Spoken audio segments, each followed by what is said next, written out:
increasing.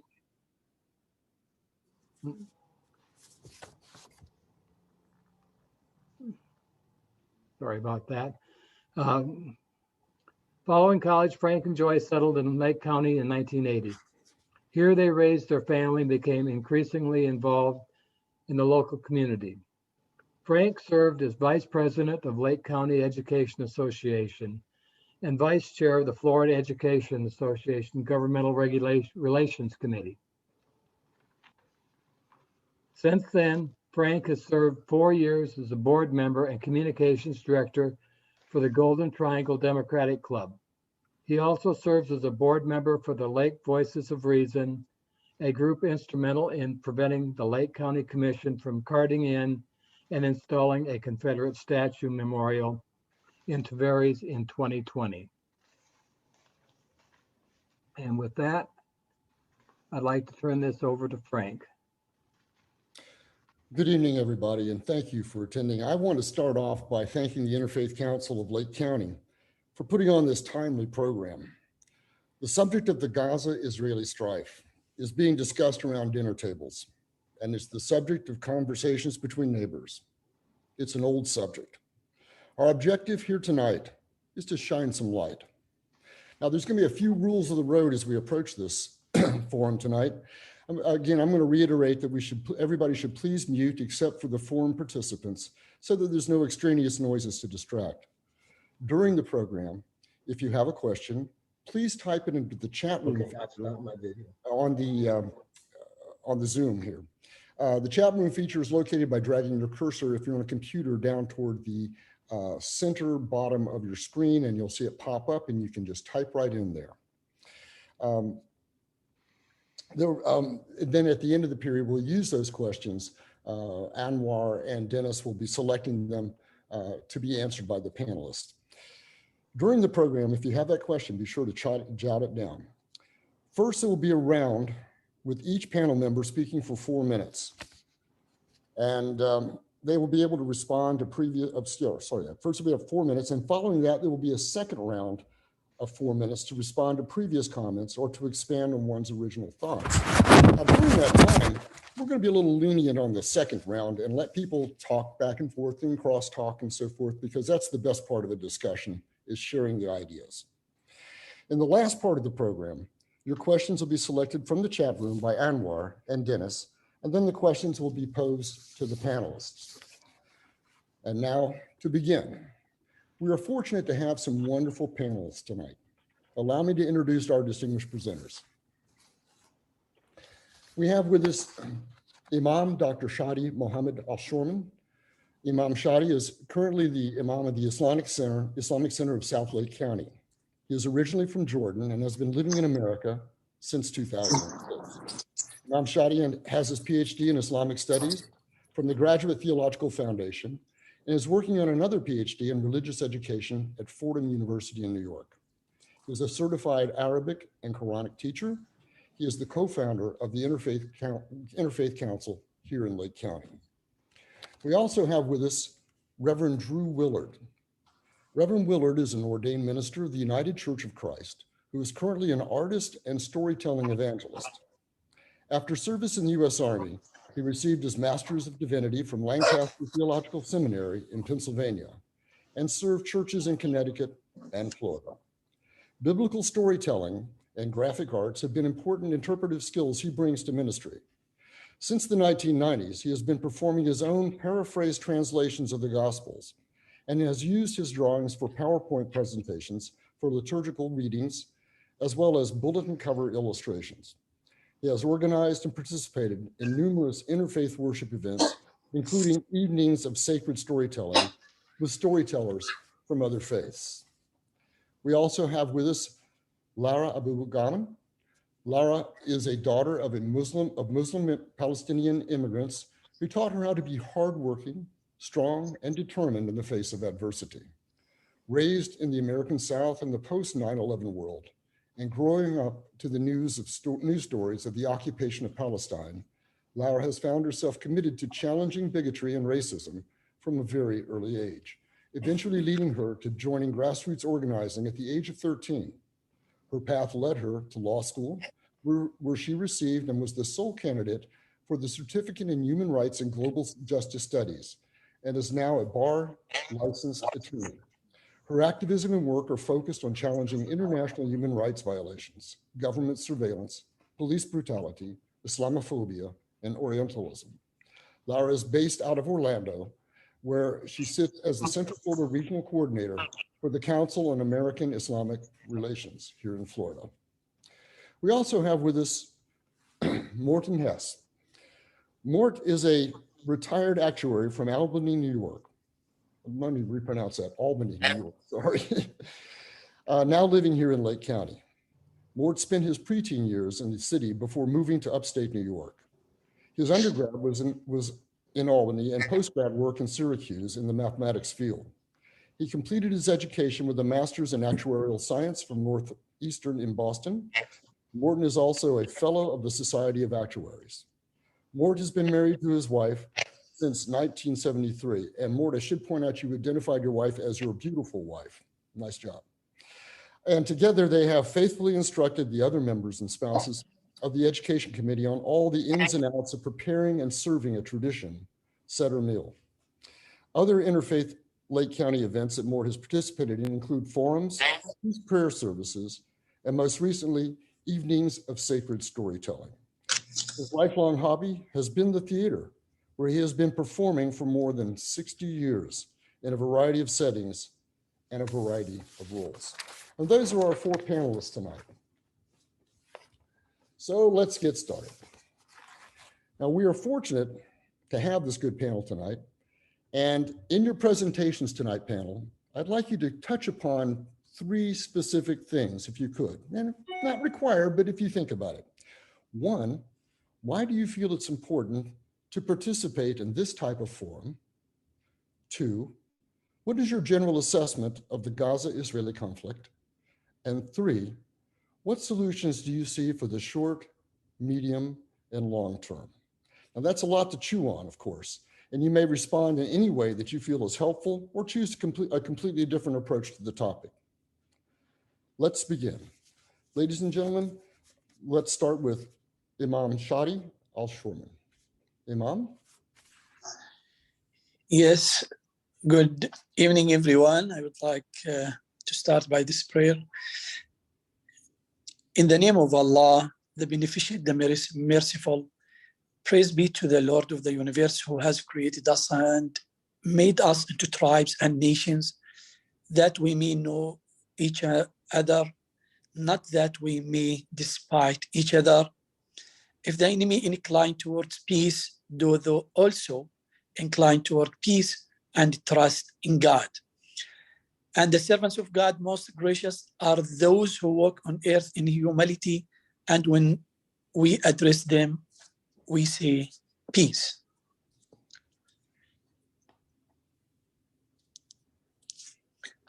It's my pleasure to be with you tonight.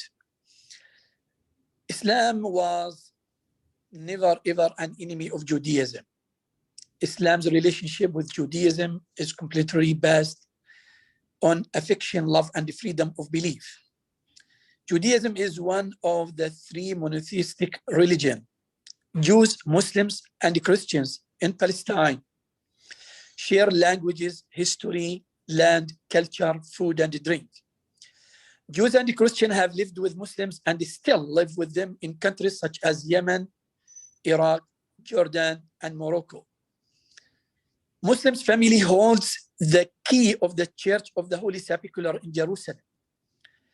Al-Ghudiya family in Jerusalem has been entrusted with the key of the Church of the Holy Sepulchre in Jerusalem. And they consider it an honor to protect a Christian's holiest place. When asked how he feels holding the keys to this important church, Ghudiya said, "The church is my second home. When I look at its gate, I can see my grandparents and my great-grandparents." He added, "I am proud of my family who holds the keys of the holiest and oldest church. This should not be a pride only to my family, but to every Muslim in the world." Islamic-Jewish relation started in the 7th century The two religions share similar values, guidelines, and principles. Islam also incorporates Jewish history as a part of its own. Muslims regard the children of Israel as important religion concept on Islam. Moses, peace be upon him, the most important prophet of Judaism, is also considered a prophet and messenger in Islam. Moses, peace be upon him, is mentioned in the Quran more than any other individual, and his life is narrated and recounted more than any other prophet. So, perspectives on the history of Jews, Christians, and Muslims may help us to understand the complex nature of the relationship. Prophet Muhammad encountered Jews in Medina. Jews had lived in the Arab Peninsula for centuries before and after Prophet Muhammad. Having that in mind, Islam, like any other religion, doesn't want violence, to kill and displace its followers, to kill children, to kill women, to destroy mosques, to destroy cities. Islam is the religion of peace. Jews were protected many, many times by Muslims, especially in the Golden Age. Muslims group here in America helped raise hundreds of thousands of dollars to help Jews synagogue. In the meantime, the Jewish congregation did its own fundraiser for a New Zealand incident. So my point is,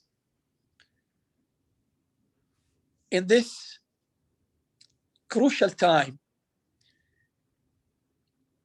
that Islam was never ever an enemy of Judaism, but Islam will stand for its followers, to protect them, to save them, to keep them safe as any other human being.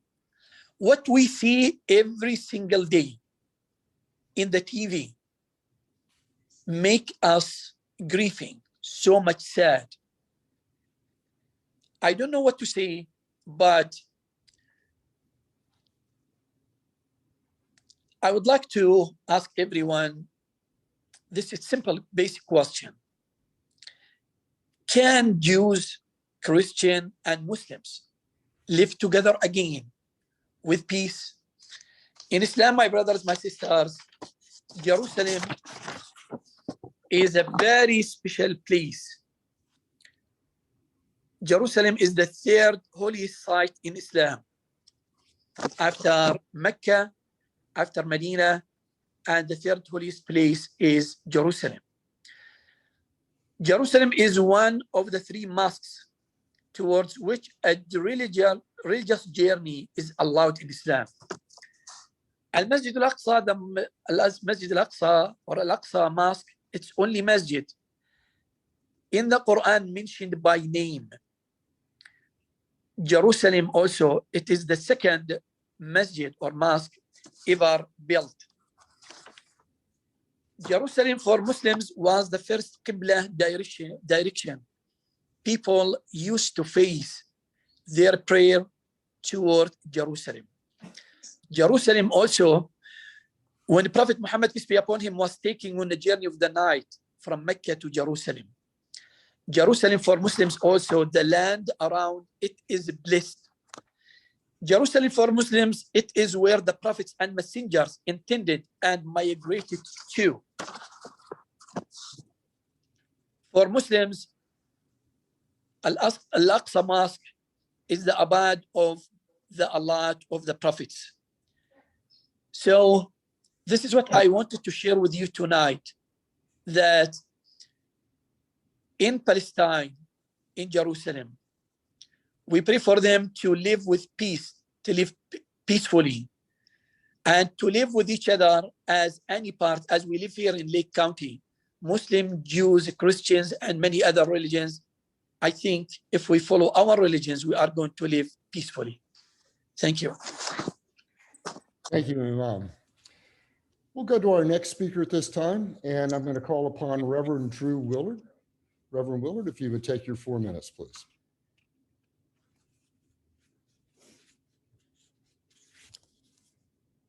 Reverend, I believe you're muted. Oh, yeah. There we go. I invite you to prayer. Gracious God, deliver us from the pandemic of disease and the epidemic of violence. Empower us to work together, to cooperate in dealing with the pervasive problems faced throughout our world with comprehensive responses. And may your beloved community come to be on earth as it is in heaven, as an achievable social reality. In Jesus' name I pray. Amen. I have been involved with interfaith outreach for many years. I had an interest to attend a trialogue of Jewish, Christian, and Muslim clerics. And I remember the Christian and Muslim clergy were getting in an argument about women's rights, and the rabbi was the referee. And I thought, how would any of us be ready for the Messiah to show up? How would we even recognize that event? And it occurred to me that perhaps we need to look at stories as the way that we share our stories, share our wisdom as family stories. You can't correct somebody for their family story. It simply tells who they are, where they came from, and also serves as a guide for what's ahead. An inspiration for me was hearing the conversation with Joseph Campbell, a comparative mythologist, interviewed by Bill Moyers for the public TV series The Power of Myth, in which Bill Moyers had asked Campbell about peace in the Middle East, and at the time it was Lebanon that was torn by violence. And Campbell said Judaism, Christianity, and Islam need their faith, their tradition, their story all the way. Love thy enemy. And that's been the basis of my efforts, my work, not only in providing opportunities for sharing stories, but even in having services together with Jewish, Christian, and Muslim. Love Sundays, we used to call them, and interfaith prayer services for peace. Our wider community, we're doing these. So I think that's an important effort to make as an example that it's not the religions that are the problem. It's not that we can't work together. And amazingly, that devotions seem to be one of those places where we can work together. You'd assume it'd be charitable works, but it is in sharing our stories. We don't have to be the same. In fact, our differences are an advantage. Now, my general assessment with the situation in Israel and Gaza is that the problems are pervasive, and it's been hardened over a period of time. Microaggressions on top of macroaggressions, and so there's a lot of bad feeling. The only way out of this is to forgive. It can't be simply by militarism. It can't be by crushing one another. There's got to be a meeting of the minds, which is literally what repentance means. Now, that said about the pervasive problems, it demands many ways to approach this. And the way that the spiritual religious community can help is, first of all, to provide the wisdom of our traditions, of our stories. And so we don't have to reinvent the wheel necessarily, but can draw on these stories for inspiration, for ideas, for what to do. In my thinking about where do we go from here, first of all, my tradition with Christianity, the Gospels, what the stories teach me, is that Jesus sent his disciples out 2 by 2 to conquer the world in a good way by evoking hospitality.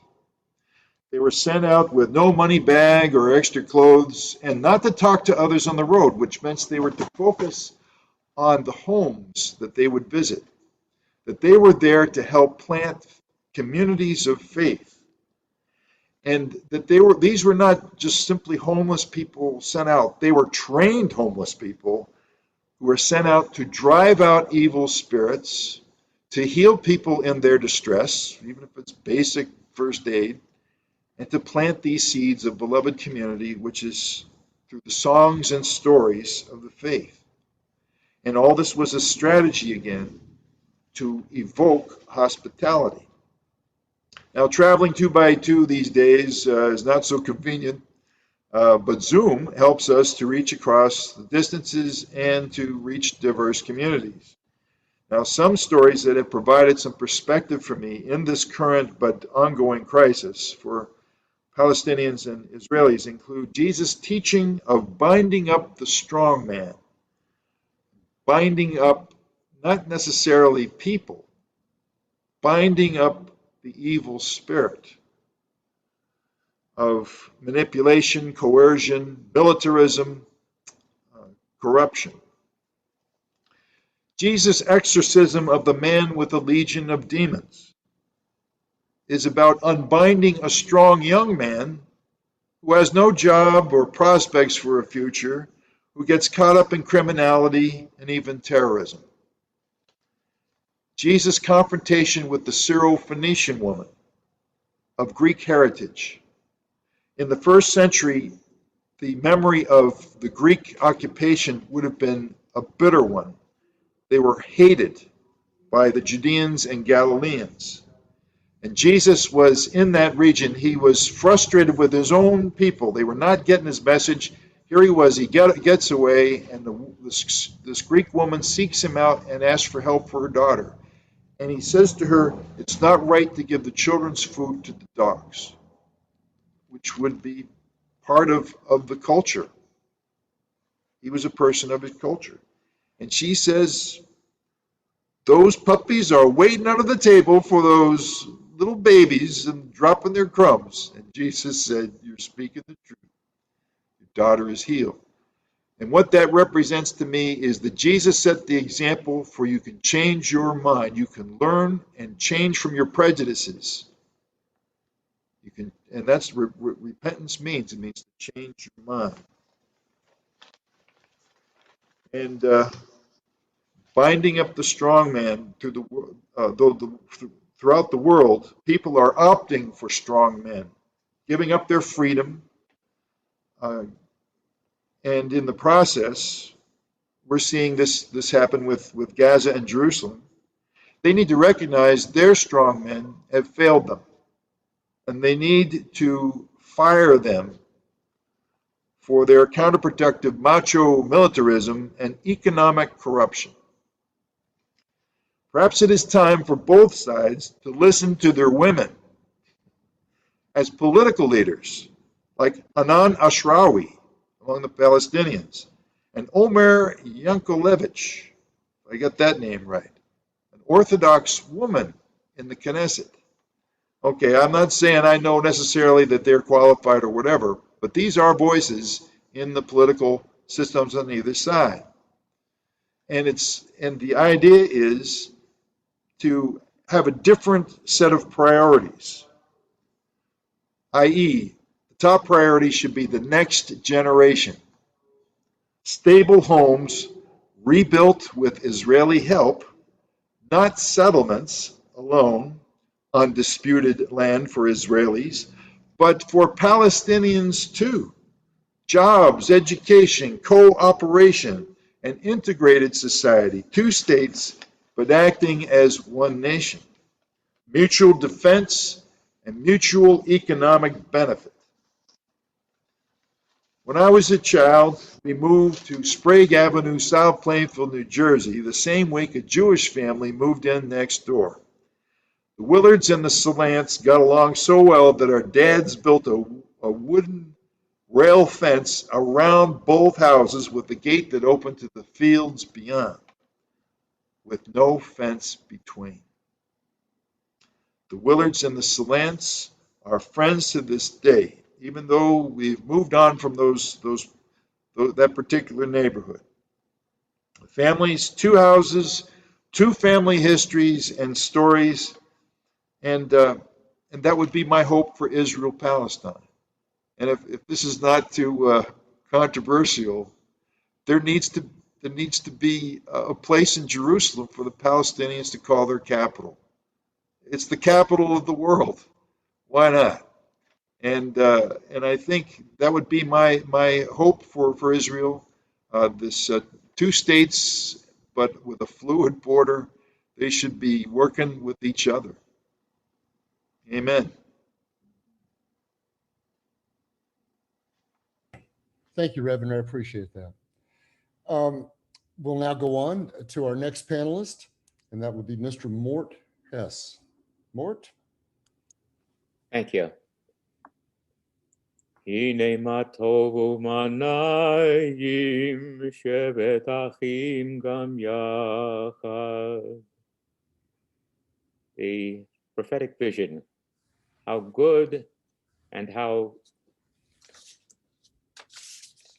good and how pleasant it is for brothers to dwell together in unity. A vision to be achieved with difficulty. As the Holy Scriptures point out, I come from a dysfunctional family. We all do.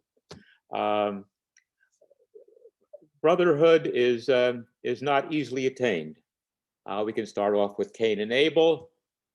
We can go on to Ishmael and Isaac. We can go on to Jacob and Esau and Joseph and his brothers, etc., etc. The point is that sibling rivalry is both a blessing and a curse. It's a blessing in that it shows that differences are as important as similarities.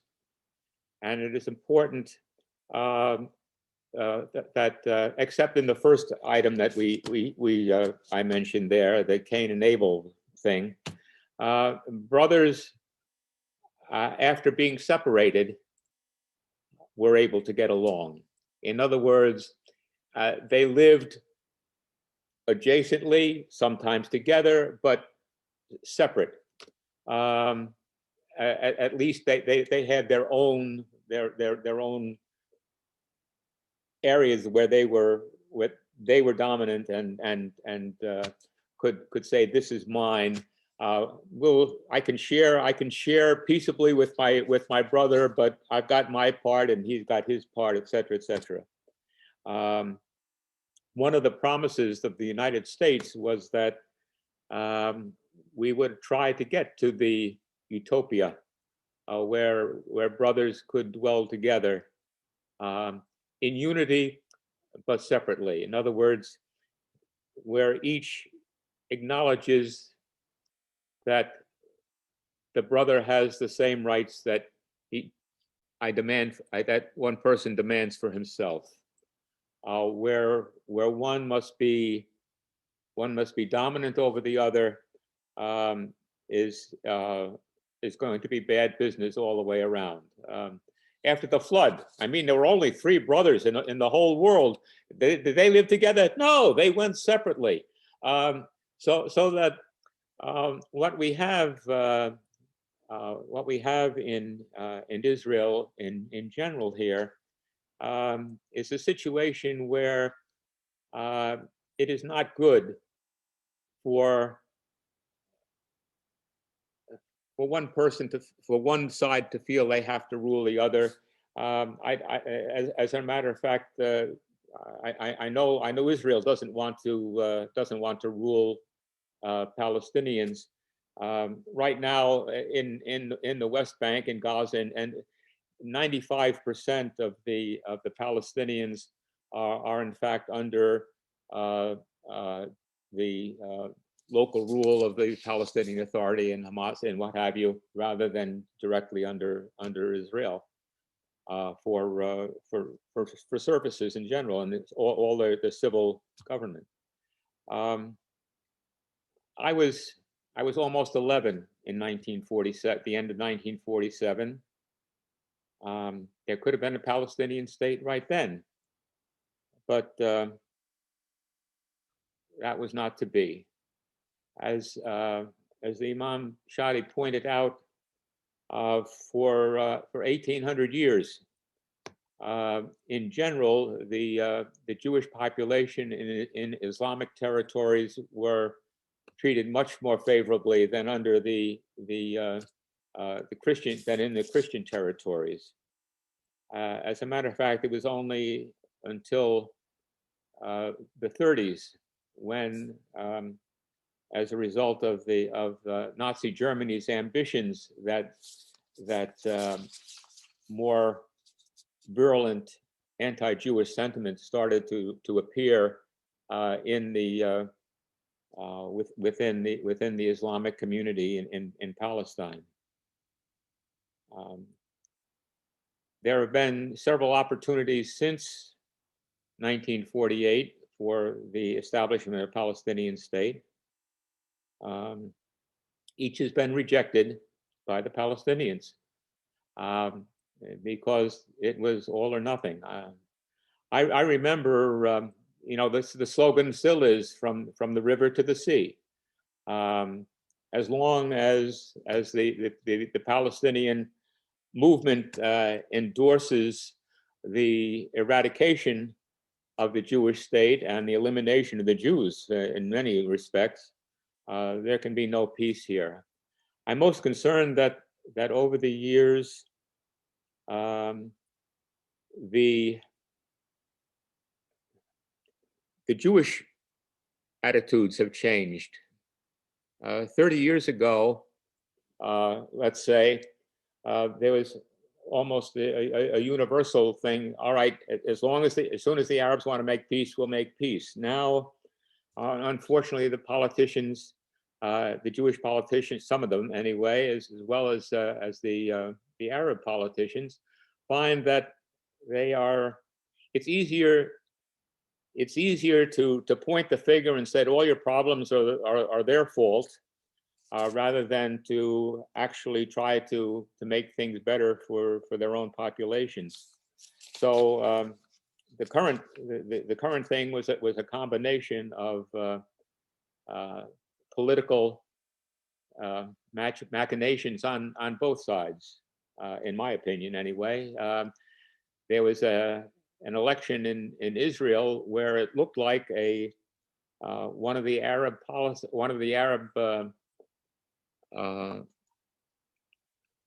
parties was very close to forming a coalition to replace Netanyahu.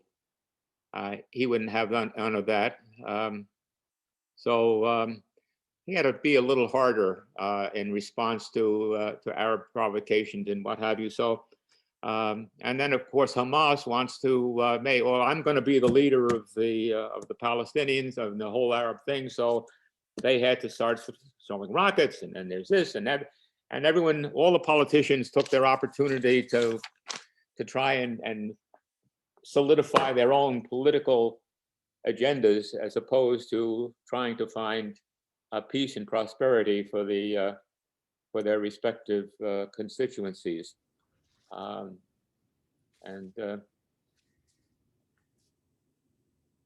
think that I would like to recommend a book, Contested Utopia, Jewish Dreams and Israeli Realities, talking about a dual nation state with combined facilities in many cases, but separate areas of civil authority. Thank you. Thank you. Thank you very much, Mort. I appreciate that. You mentioned the book. If you would like to type that into the chat room, thing, people can then see the title of it if they wish to pursue that, okay? Thank you very much, Mr. Hess. We'll now go to our fourth speaker. This is Ms. Lara Ghannam from CAIR. And Lara, you have your 4 minutes. Sure. Thank you so much. Thank you, Interfaith Council of Lake County, for inviting me to join this esteemed panel to discuss the human rights violations and humanitarian issues that are experienced by the Palestinian people, and to share facts you may not have heard of because unfortunately it's not covered in mainstream media. But before I get into any of that, I do want to begin with the importance of language. This is not a conflict. This is not a war. That insinuates that there are equal sides of power. This is an occupation and the resistance by the occupied. This is an occupation, this is apartheid, and this is ethnic cleansing, all under the definitions by the international community and applied as such in hundreds of United Nations resolutions, Amnesty International reports, Human Rights Watch reports, and by so many others. This applies to the West Bank and Gaza. Gaza is a city. It's under a land, sea, and air blockade by the Israeli government. The Israeli government refuses anyone to go in and out except occasionally press, including medics. They refused imports and exports, including food and medical supplies. Every few years, you hear of a siege on Gaza where the Israeli government rains bombs on the people, destroying all kinds of infrastructure, from homes to hospitals to school. In fact, just a few days ago, an Israeli war pilot was interviewed by an Israeli news channel where he said that they bombed Gaza to vent out their frustrations on the Palestinian people. The humanitarian crisis in Gaza is egregious and horrifying. Death tolls rise with every siege, mainly children, and children suffer from extreme PTSD. Children as young as 12 years old have lived through 4 sieges and attacks on Gaza.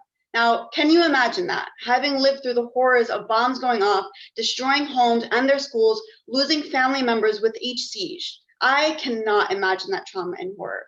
And in the West Bank, Palestinians are subjected to apartheid and ethnic cleansing, where illegal Israeli-only settlements are being built in Palestinian land. Israeli settler organizations are forcibly dispossessing Palestinians, stealing their homes and moving in, often even without allowing Palestinians to remove their belongings first. The Israeli government calls this a real estate dispute, but oftentimes the homes lived in were built by Palestinian families from generations before. This is not a real estate dispute because under international law, East Jerusalem is Palestinian territory and Israel has no legal authority to take over anything. This is part of their annexation plan, also illegal under international law. By pushing out the indigenous population, this is a form of ethnic cleansing. By creating Israeli-only settlements in East Jerusalem is a form of apartheid, especially when the settlers are free to walk around with military-grade weapons, intimidating the Palestinian population. Separate roads are used. Israelis can roam freely while Palestinians are forced to move through checkpoints, moving through like cattle in cages. In Israel, Israelis have full rights where Palestinians are treated as second-class and third-class citizens. Palestinians are often jailed indefinitely with no charge, or maybe charged for participating in a peaceful protest against the injustices, or because a child, and mind you, children as young as 5 have been jailed, by the way, but maybe because a child threw a rock at a war tank. This indefinite jail is what they call administrative detention with no access to an attorney or family. They go in front of an Israeli court where they have 5 minutes to make their case, and often there's the language barrier. So imagine trying to translate your story in 5 minutes. Even Israelis who refuse to serve the mandatory military sentence are jailed because they refuse to be a participant in the occupation, the apartheid, and the ethnic cleansing of their Palestinian brothers and sisters. They're punished for refusing to violate another's human rights. But people often don't hear about what's happening. What is honestly happening. Instead, they want to begin in Gaza. All they want to do is discuss Gaza. But why start there? Why have a discussion of something out of context? You want to talk about Gaza and Hamas. Also, Hamas was established in the 1980s, and the occupation began decades earlier. Then you need to talk about the illegal under international law and the violent dispossession of the Palestinians from East Jerusalem, most recently the village of Sheikh Jarrah, by Israeli settler organizations and military. You need to talk about the Israeli placed restrictions on Palestinians from entering Jerusalem and the Al-Aqsa Mosque compound, one of the holiest sites for Muslims. The tear gas and the stun grenades and skunk water used against Palestinians as they pray in the holy mosque, and especially during the holiest nights of the year for Muslim Palestinians during the holy month of Ramadan. You want to talk about Hamas, you need to talk about settler colonialism, occupation, apartheid, ethnic cleansing of the Palestinian people committed by the Israeli state and sponsored by US tax dollars. So this is not a debate, and it's often approached as a debate. This is about humanity. This is about human rights. This is about the silence of world leaders of 73 years of violent occupation and oppression, ethnic cleansing are committed against Palestinians by the Israeli government. That's where we start. We should not fall for any political agenda from any side. We need to recognize the truth of what's really happening. And this is where we come in as United States residents and citizens. So we ask that you support humanitarian causes that can aid the Palestinian people, especially in Gaza. And you can do so by supporting Islamic Relief USA and the Palestinian Children's Relief Fund. And also, as almost $4 billion of our tax dollars go to the Israeli military, we must contact our congresspeople to ask their support for House Resolution 2590. That's the Palestinian Children's and Families Act, which stops the use of our tax dollars to fund this occupation, apartheid, and ethnic cleansing. And also to keep researching what is happening. News and scholarly articles from all different sources, not just mainstream media. Social media and mainstream media are censoring the truth about what's happening to Palestinians. So keep researching and keep spreading the truth. This is how we learn. This is how we encourage our congresspeople to take action. And this is how we bring peace. So I'll leave it there and I yield the rest of my time. Thank you. Well, actually, Lara, you didn't have any more time, but that's okay. Oh, I'm so sorry. That's quite all right. Everybody, I've never known anybody who is involved in religion that does not tend to take just a few more minutes. You know, that's okay. That's okay. I was a teacher. I did the same thing. I want to interrupt briefly just to go ahead and post the different call to action items on the chat for people to take home with them. And okay. Please take time to copy. Let's see, did it go through? I have to hit the enter key. Please take the time to copy before the meeting is over so that the information is not lost. Otherwise, you won't have access to it. Thank you very much. Thank you, Sarah. Thank you, Safra. I appreciate that. Okay, so again, check the chat box once in a while. And again, if you have questions or comments you'd like to make, be sure to put them in the chat room and we're going to deal with those at the end. We're going to start the second round now. And again, I'm going to say 4 minutes.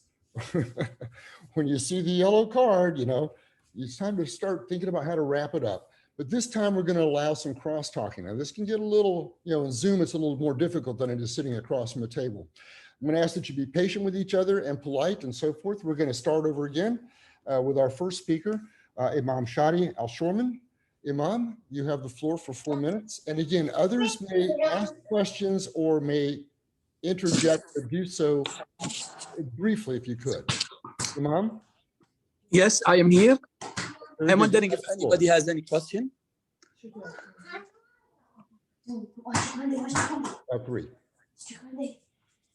Well, Imam, would you like to add some additional comments to your earlier comments, and then people can, then the panelists can come in and ask your question if they'd like. And again, this is only for the panelists to ask questions. Imam, if you have more comments you'd like to make. You know, let me wait. If somebody has a question, I would like to answer their questions before I share. Very good. Well, should I go on to the next speaker then? Would that be okay? Okay, sure. Would you like one of the panelists to ask you a question? Is that what you're asking me?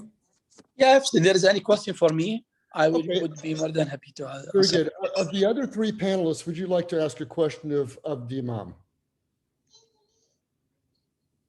I'm referring to Lara, Mort, or Reverend Willard.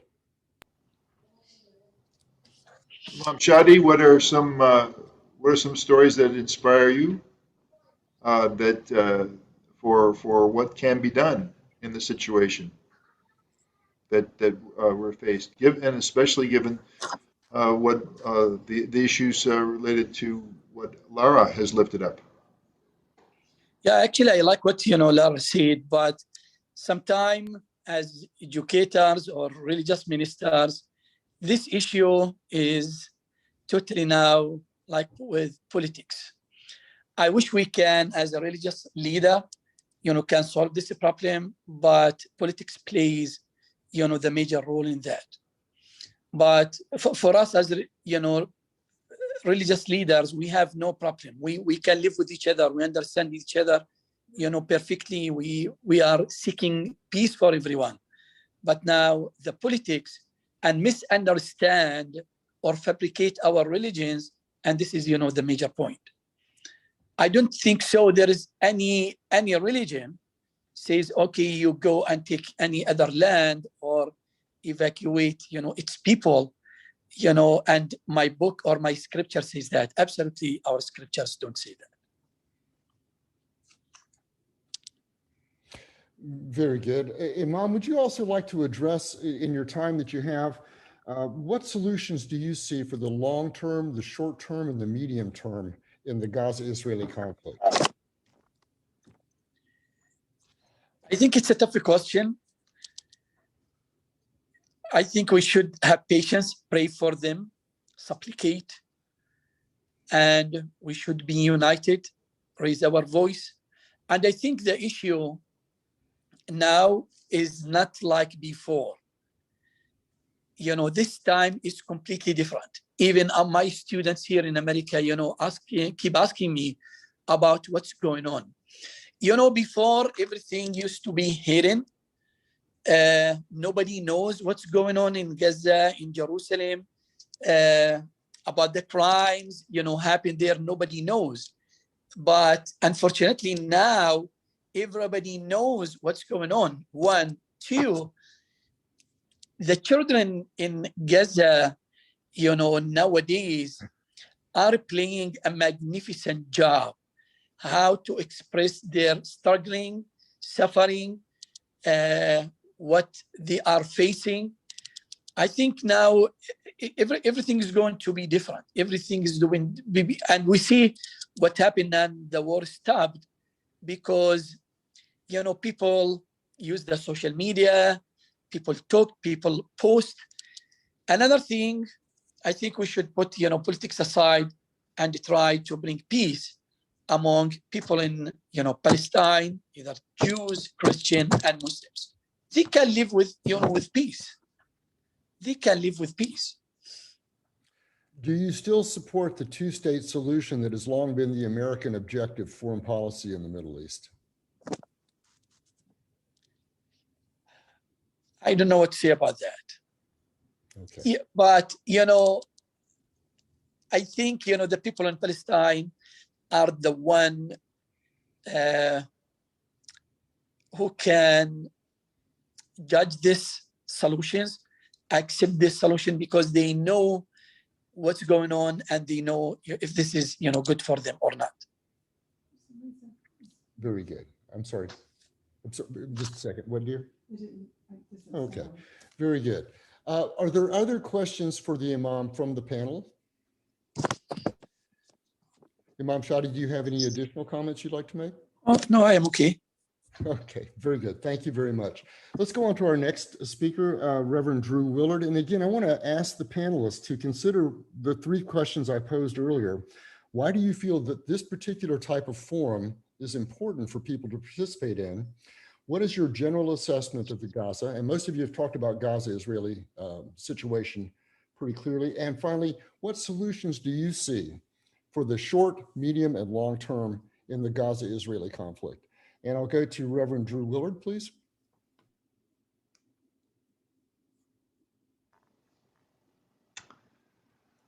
I think I touched on what I felt were some priorities. But certainly with talking with or hearing presentation by Lara and also Mort has made me consider that one of the main motivations, I believe, and again, as an outsider looking in, I have had the opportunity to visit Israel. And one thing that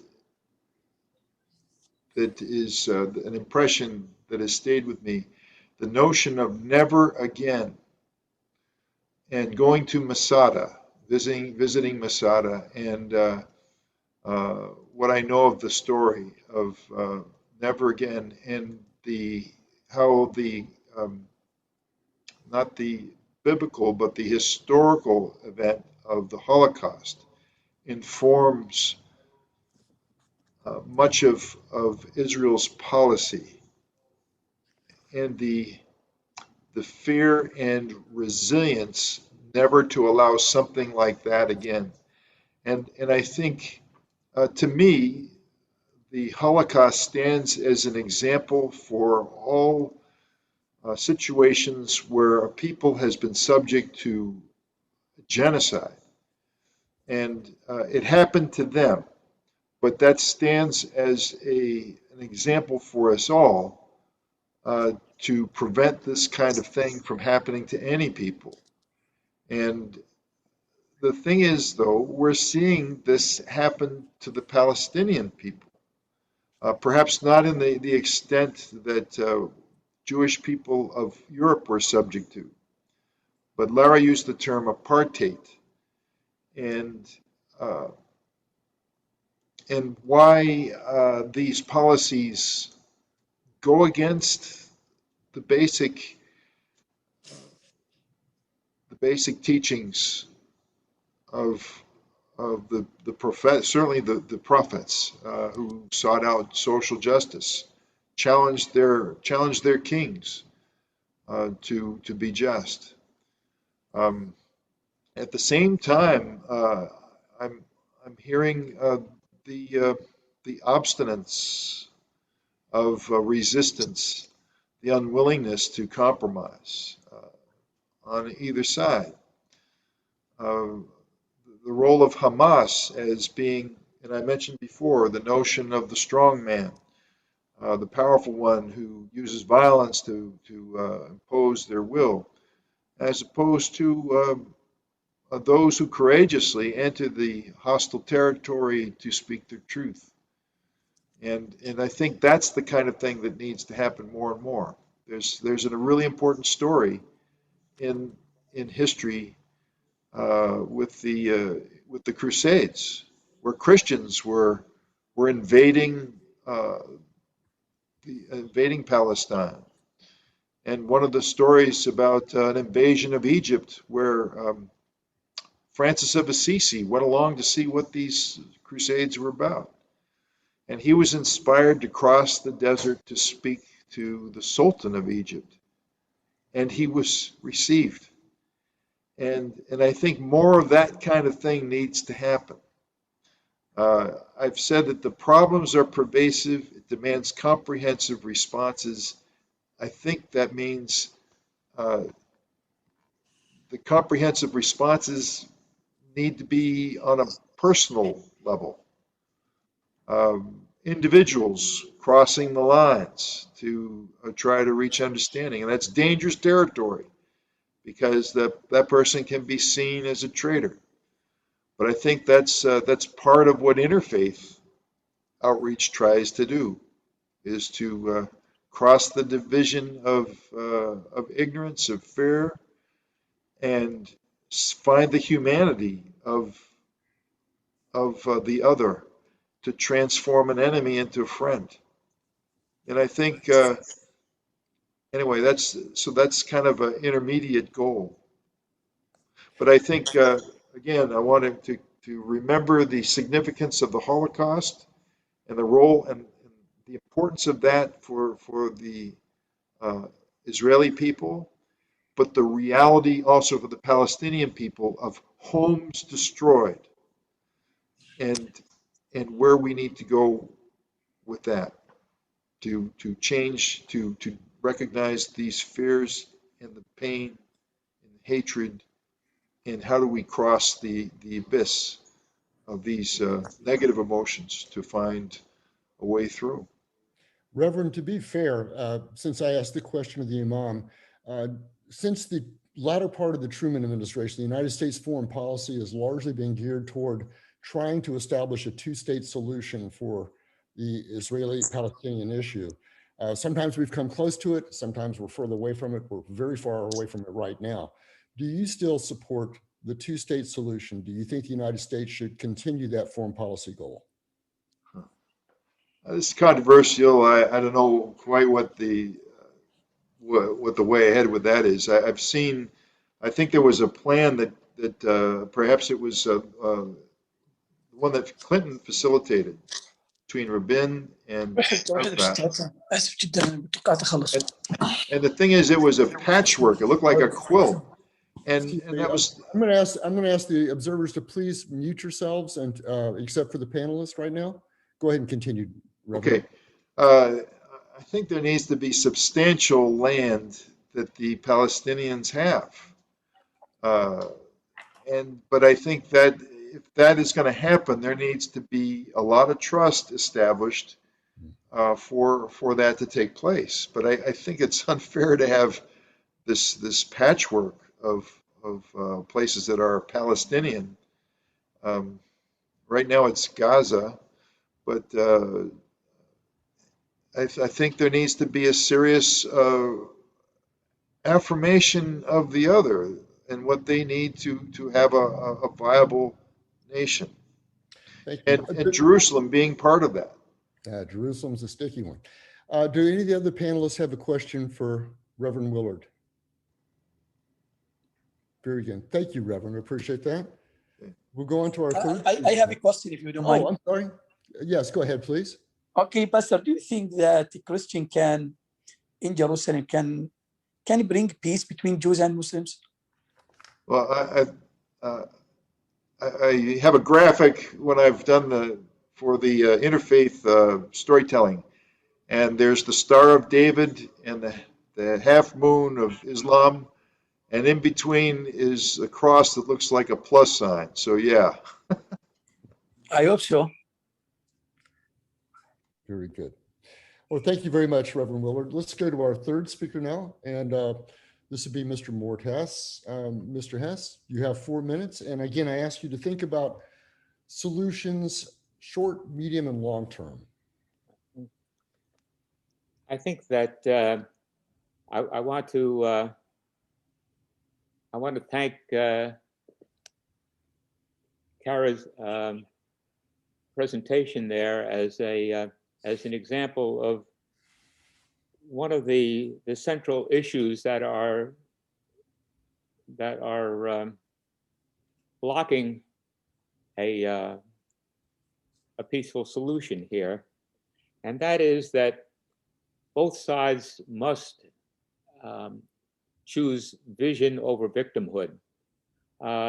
There's a general feeling, I think, that people think that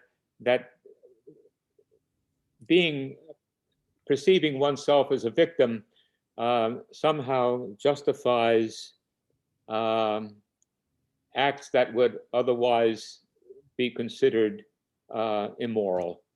And that is, I think, must be rejected by all religions. There is right and wrong. There is a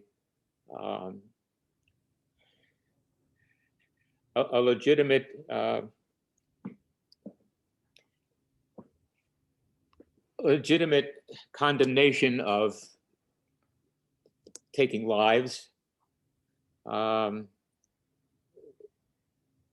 Israel was not the aggressor in 47. There could have been a Palestinian state. Much of what Palestine now claims as their territory, the West Bank and East Jerusalem and what have you, had substantial Jewish settlement in 1947 that would have been in the, however, they were swept out. You talk about maybe 600,000 Palestinian refugees. They were essentially kept they fled They fled to what was then occupied West Bank and Jordan and other countries around. They were not accepted in the population. They were kept in refugee camps for political purposes. At the same time, Israel took in maybe 750, 800,000 Jewish refugees from Palestinian lands who were persecuted and forced out, but they were absorbed into Israel. So that when we talk about being victims, I think that the inability to seek justice for all instead of justice for some is a perversion of any religion's idea of justice. The fact is that we are family. If Jews are my brothers, then Arabs are certainly my first cousins. I view this as a family dispute, and I think it's always better for families to come together and settle their dispute rather than to say, well, if I can get rid of them, everything's going to be fine, because it's not. Because if we destroyed part of the family, we destroyed part of the world.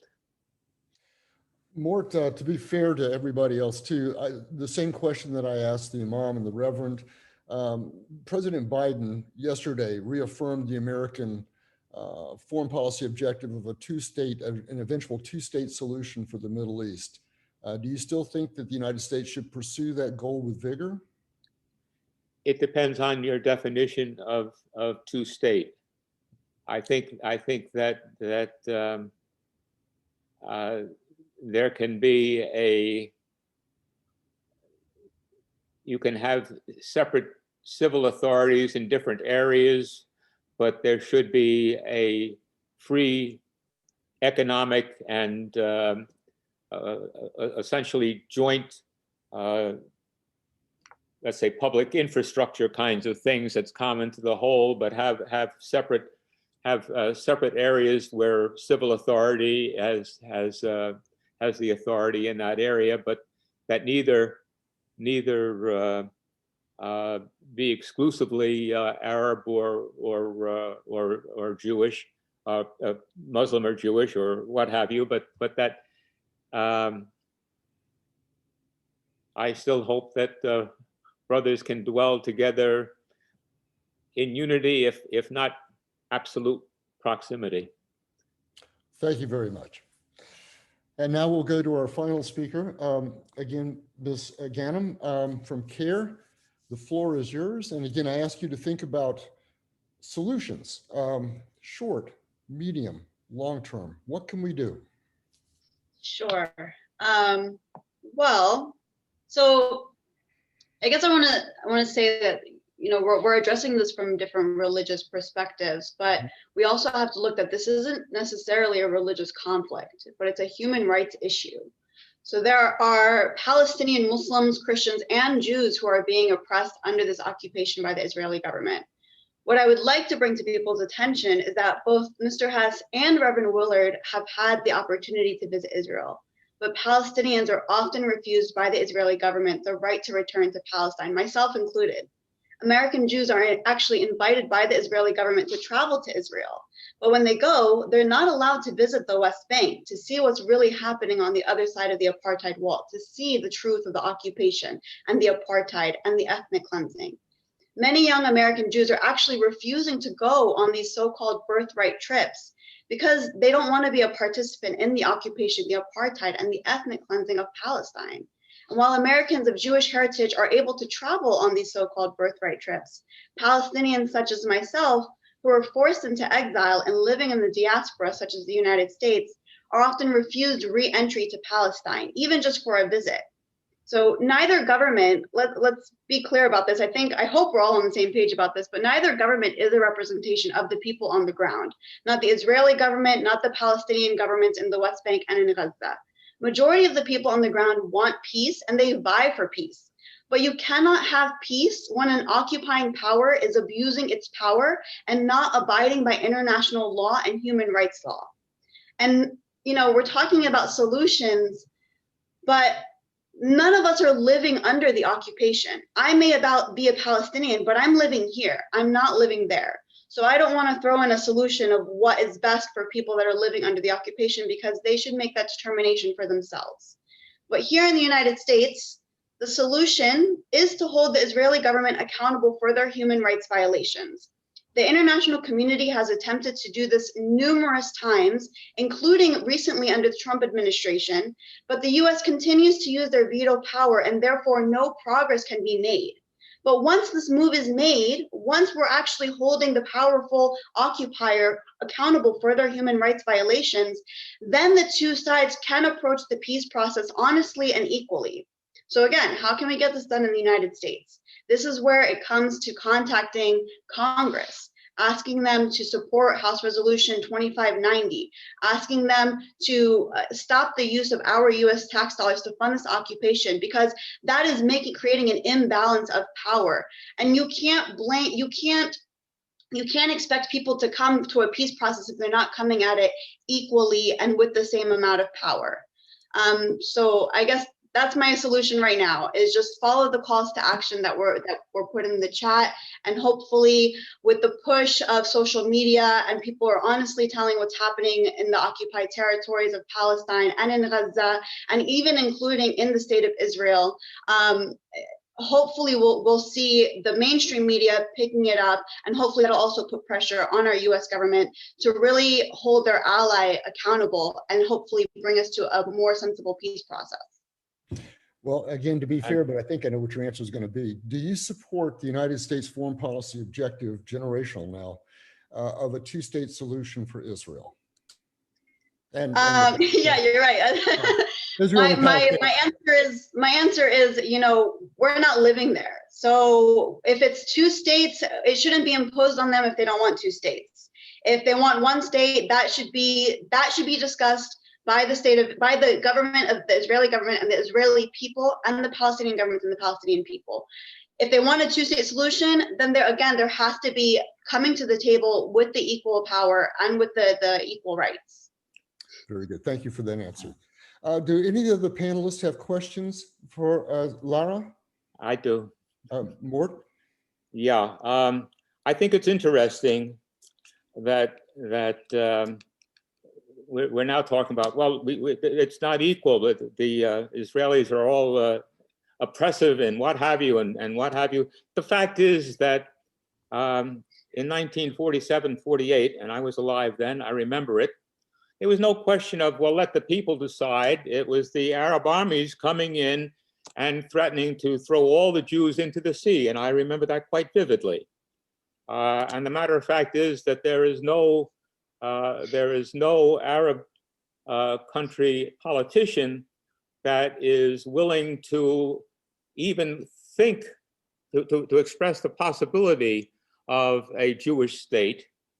You haven't admitted it. The fact is that any Arab politician that considers such a thing is just asking for his assassination, and that in the face of such implacable determination to exterminate the Jewish state, to talk about, oh, the Arabs are oppressed and what have you is I'm sorry, it leaves a bad taste in my mouth.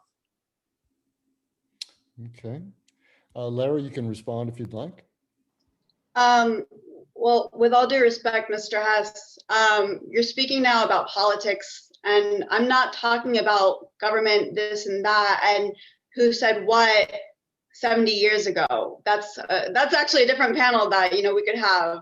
But for purposes of this panel, we have to recognize what's happening today. We have to recognize that this is an occupation, this is an apartheid, and this is ethnic cleansing. And it's not named by the Palestinian people. It's actually the international community is what defined it and what put it in their United Nations resolutions. Amnesty International, Human Rights Watch, and so many others have named it like this based on the definitions created by the international community and the world leaders. So it's not the Palestinian people that are saying this is what's going on. This is the international community saying this is what's going on, and the United States refusing to recognize that.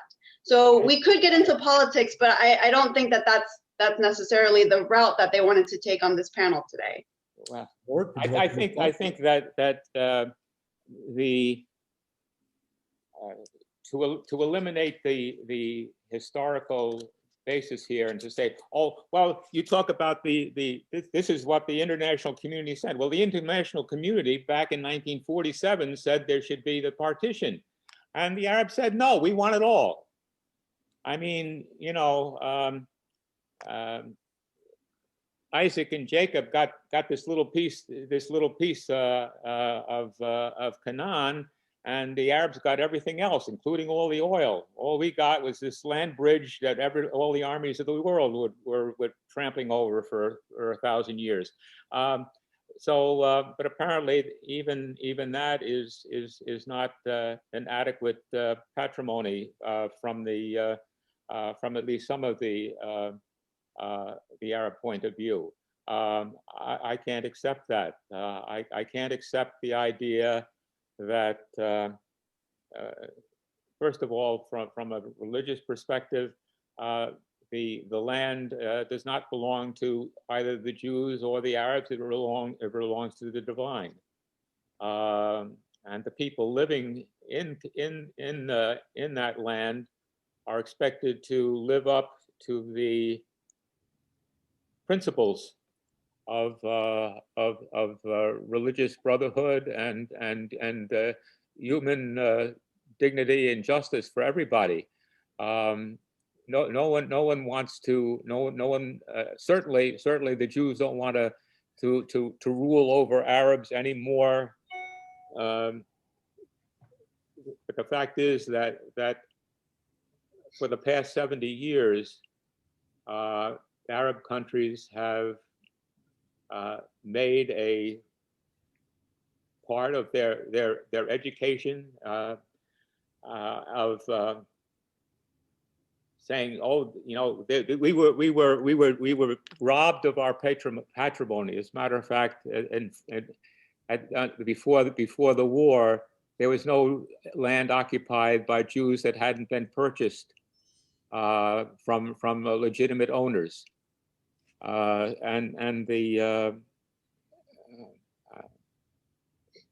until that each side is willing to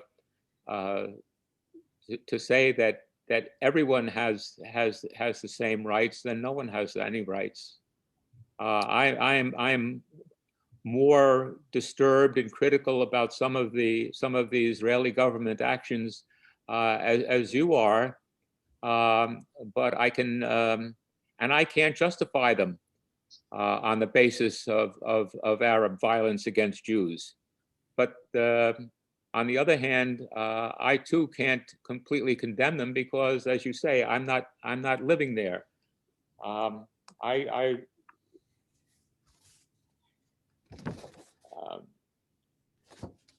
Okay. Okay, I'm gonna use the power of the moderator here to say, okay, we're gonna end that part of the discussion. You know, I like the way you both civilly disagree with each other. One of the nice things about being an American, and I used to always tell my students this, is that we can civilly disagree. Now, we've kind of lost track of that the last few years, it seems like, but we can rediscover that again. I also tell my students that one nice thing about America, we're not really a melting pot, more as we are a tossed salad. All different kinds of people here. All right, very good. At this point, Drew, you had a comment. Go ahead. I just want to maybe just put two questions to Lara, and was also with this affirmation. I think you are well spoken and well read about the situation, and I think you have a lot to contribute to making making a difference. I'm wondering, you see the kind of challenge before you in trying to change somebody's mind or to make the point with particularly with the Jewish side of this question. I'm wondering, is there any possibility of reaching out to the Israeli side of this question? Do you have any contacts with anyone who might be sympathetic with the situation? Do you see what I'm saying? In the Israeli government. What are your thoughts on that? I think the current Israeli government, well, not I think, I know that the current Israeli government is a right-wing nationalistic government. Again, they are not a representation of the Israeli people. They are not a representation of the Palestinian people living in Israel. They're not a representation of the Israeli Jews that are living in Israel. They're not a representation of the Jewish people across the world. So what we're asking is that there is so much history, and there's a lot of, let me use the word, propaganda fed from each side, and that's where research comes in. I grew up a certain way. I grew up in a Palestinian household, growing up in the diaspora, forced from exile. My father was born before the creation of the state of Israel. He lived before the creation, and he lived under the occupation until he was forced to leave Palestine. So I have those stories, but also we're educated people, are we not? And I have an American education where I have so many resources that they don't have in Israel and they don't have in Palestine. In Israel, they might not have all of the history books that we have here in the United States. In Palestine, they might not have all the history books that go outside of what happened in Palestine. But here in the United States, I had the opportunity and the privilege of being educated, of going to law school, of learning different perspectives, of meeting different people and coming up to where I'm at today from these different perspectives, including, I used to actually have a professor in undergrad who was part of the Israeli military. And people wanted to join us together because they're like, you're Palestinian and he's Israeli, you guys would totally get along. And honestly, as a Palestinian, I'm approaching him as I'm scared, because what I've been approached with my entire life as a Palestinian is you don't exist. Your country doesn't exist. You're not a people. And imagine having to approach a former Israeli soldier and saying, I'm Palestinian, let's talk. It was very nerve-wracking. But he's totally for the peace process and served because it's a mandatory sentence. And it started off with, he came at it with a perspective, but he's never heard the Palestinian perspective. And that really changed his mind, and that really helped him to understand. And he's a professor of Middle East politics. And imagine that. And then, attending these meetings and these conferences, you have a lot of former Israeli soldiers who are so upset about what they had to do while they served. They're not always okay with being an occupier and jailing children and harming other people, but they're forced to do it. Otherwise, they're forced to go to jail, which is actually now the tide has turned, where people they'd rather go to jail than serve in the military, in the Israeli military, because they don't want to be a part of the occupation. So myself being, having a direct contact with someone in the Israeli government, I haven't gotten that far, but I do have a lot of contacts, a lot of Israeli contacts who are just as educated and just want as much as this peace process as all of us here do. So it's not going to happen by the government. It's going to happen by the people power. We see that here in the United States as well. We're not seeing the tide changing in social justice movements because our government is deciding that they want it to happen. It's because of the power of the people. So that's what we're going to see in Palestine and in Israel, and through those people. Again, if they want it to be a one-state solution, I have a lot of Palestinian friends who say it should absolutely be one state, because why not? And then there's Palestinians where they say, well, we might be able to do a two-state solution, but we could definitely do it peacefully. But you cannot have a right-wing nationalistic government in power to get to that peace process. And you can't have unequal balances of power. There's not an equal balance of power. So I think maybe my time is up. I'm sorry. I'm sorry. I think it's awesome. I think keep going, Lara. Okay, remember Mort. I think that Remember Mort and Absolutely, and I'm so honored to be. I think you know, you talk about has to be a balance of power, but the fact is that if we had a single state with an overwhelming majority of Palestinians in charge of that, the Jews would have as much chance of surviving under Palestinian rule as if you look all around the Middle East. All right, you find that Arabs are more Arabs are being killed by other Arabs than have ever been killed by any Jews. I'd like to quote two Israeli politicians. One was Golda Meir, who said that we can forgive the Arabs for killing our soldiers. It is more difficult to forgive them for making us kill their children. One of the Palestinian objectives here is to make sure that some of their children get killed so they can have the propaganda advantage, so to speak. And the fact is they actually cherish the idea that children are being killed so they can put it out in propaganda. I can't understand it. The other quotation is from Abba Eban many years ago, who observed that the Palestinians have never missed an opportunity to miss an opportunity.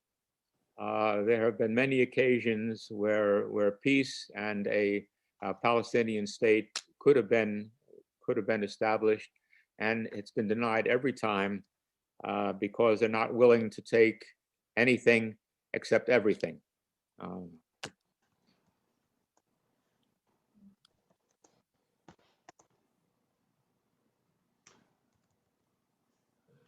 Lara, there's a book by Howard Thurman called Jesus and the Disinherited, and it speaks specifically to the issue of how the oppressed and the oppressor are both suffer by what he called the three hounds of hell: fear, deception, and hatred. That could give you some insight. It's a book that Martin Luther King carried around with him, and the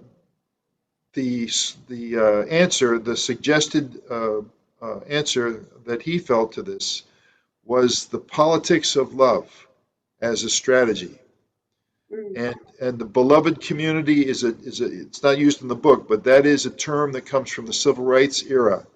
And there is something about so I would encourage you to check out the writings of Dr. King, but this particular book was significant even to him. Can you write that book actually in the chat? Okay, yes, I am. Thank you.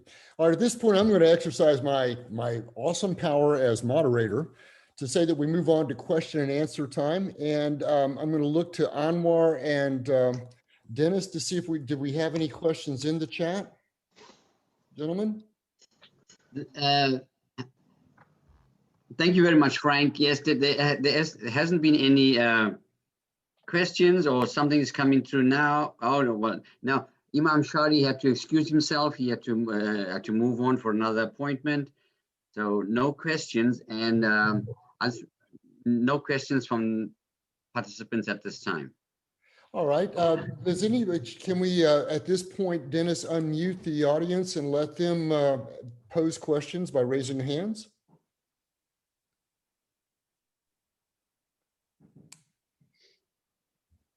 The audience can feel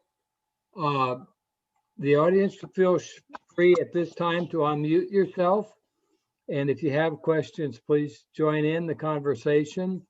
And while that's happening, I would just like to thank everyone, especially our panel for the wonderful discussion tonight, and especially Frank for being a great moderator.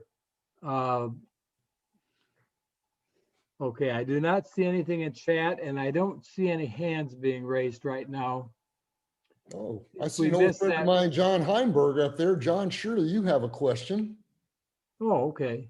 I was just an old fellow I know, a fellow teacher. Well, anyway, do we have, oh, okay, I see one from Miss Laurie. You have your hand up. Would you like to ask? a question? Yes. I have a question for Mr. Hess. What is the best way for me as a non-Jewish, non-Arab person to engage my Jewish friends? Because they get very, very defensive if I say anything about, especially Gaza, what happened just now. That question was directed to Mort, was it? Yeah. Mr. Hess? Okay, Mr. Hess? I can't speak. I only speak for myself. I don't speak for the Jewish community. And I don't know your specific friends.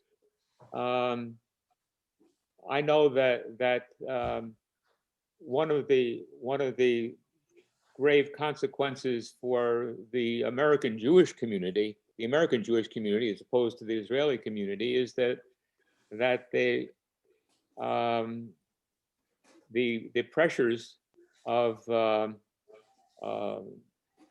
the ongoing conflict is what has essentially created the current right-wing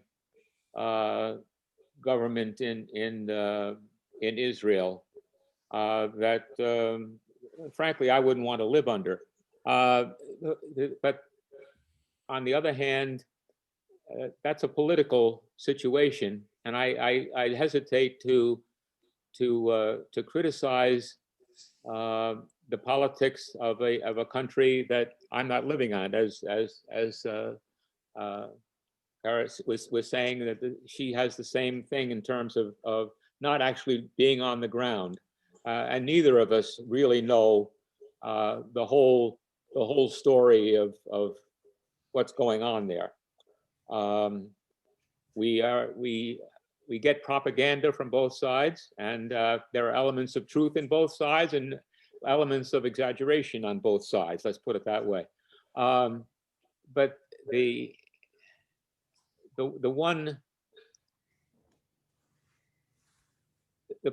point is that since the Holocaust, there is a extreme sensitivity to the idea that it can happen again. One of the principles of the establishment of the State of Israel was that there would be a place where refugees could go in from countries where it did happen again. Even in the United States here, there is a strong rising element of anti-Semitic action. There are right-wing groups here that are definitely anti-Semitic. I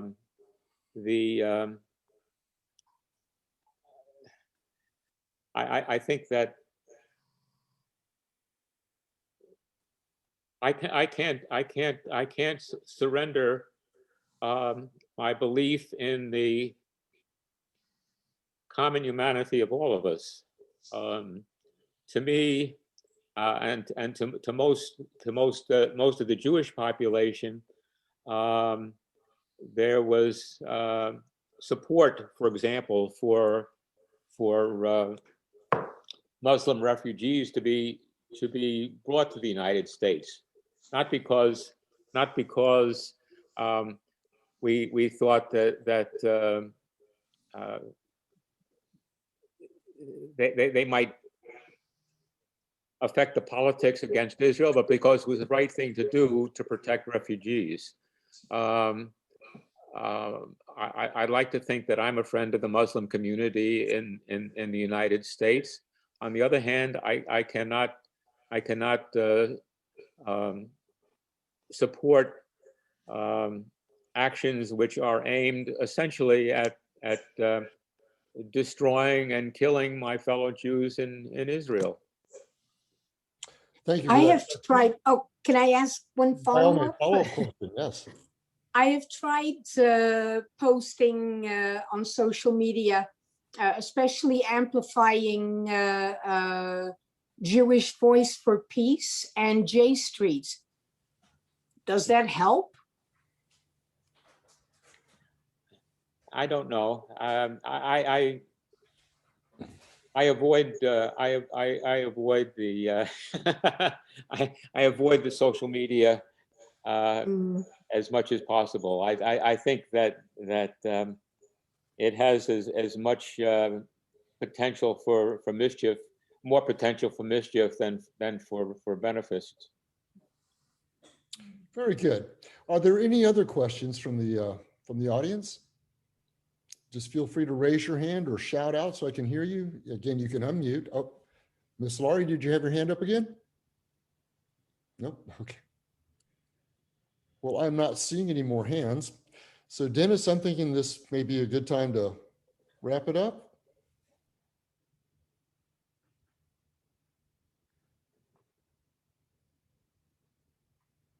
There we go. Yes, I would agree with you that I want to thank everyone for hanging in for the duration, and I want to thank everybody for joining us. Again, our panelists, our moderator, and it's greatly appreciated. And at least I learned something tonight, and I hope everybody else did as well. If no one else has anything else to say, I want to wish everyone a quick comment. I want to thank everybody for inviting me and allowing me to participate. And this is my first interfaith event that I've participated in. And I'd be happy to break bread with any of you, anytime. Thank you very much, Dennis, for inviting me. You're very welcome. And thank you for being here. You were an excellent moderator, and it's greatly appreciated. So if that's all we have, thank you everybody so much. And please have a blessed evening. Good night, everybody. Shalom. Good night, everyone. Thank you. Bye-bye.